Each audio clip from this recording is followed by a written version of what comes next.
Hi there folks, welcome back to Rich Reviews. So my latest film for you guys here now. This happens to be The Green Knight. This is written and directed by David Lowery, the man responsible for directing Ain't Them Body Saints, A Ghost Story, and Robert Everett's final film, The Old Man and the Gun.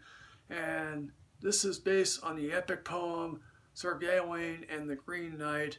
And let me state right here and right now, I have never been a steeped guy in Arthurian lore, and after seeing this film, this probably will not expand my interest in Arthurian lore.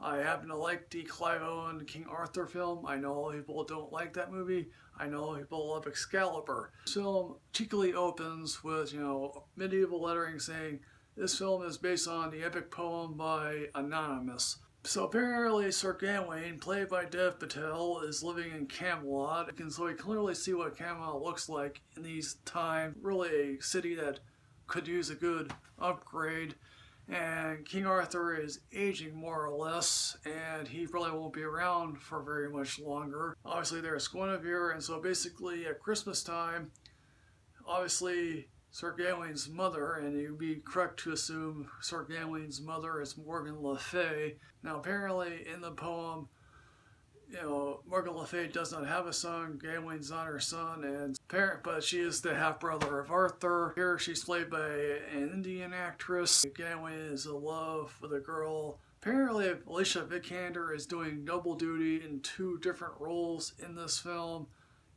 She plays the love interest that is a prostitute. Obviously, it's Christmas time, people around the round table and drinking wine, eating to their merry content. Now, and then, of course, the Green Knight shows up. Now, I guess in the original poem, his skin isn't really alluded to, but it looks greenish. But here, David Lowery decides to go all meta on us and have him be looking like a tree. Okay, that's an interesting visual choice, and the Green Knight is sort of like, okay, I challenge anyone here, take your best shot, and then you'll have my axe, and then of course at the same time, whatever happens to me, that person is going to receive the same punishment a year from now.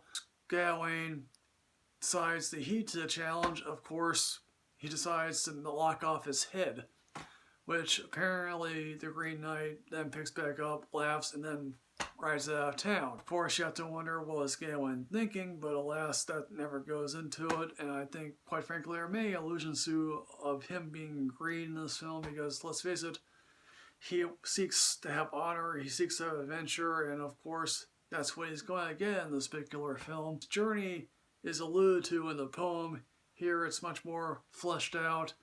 And he goes on various adventures, and there's, text on title for saying each chapter of what this particular story represents. Trying to fish out someone's head in the bottom of a lake. Obviously, that's a reference to another thing that happened to King Arthur way back when. Obviously, he meets up with a couple of rascallions who tie him up.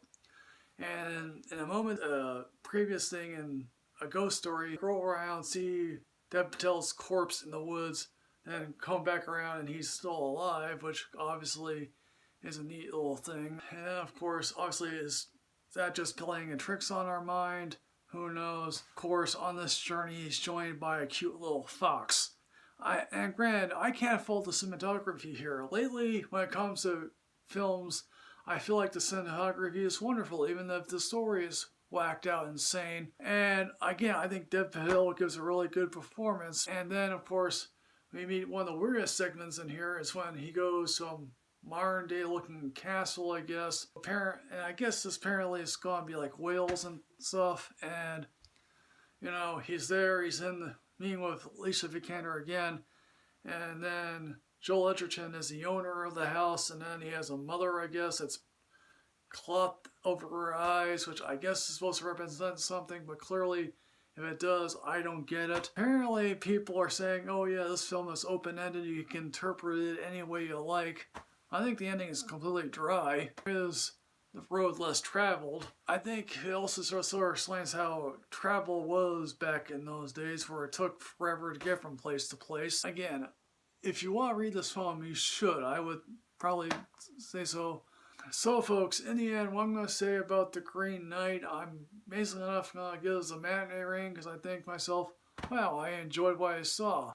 So folks, the Green Knight, have you seen this? What do you think? Are you going to have a long conversation about the Green Knight? If you do, congratulations. As always folks, like, comment, subscribe, enrich yourself with knowledge. I'm Michael Rich, Rich2 on Twitter. I'll see you next time folks. Yes, hooray.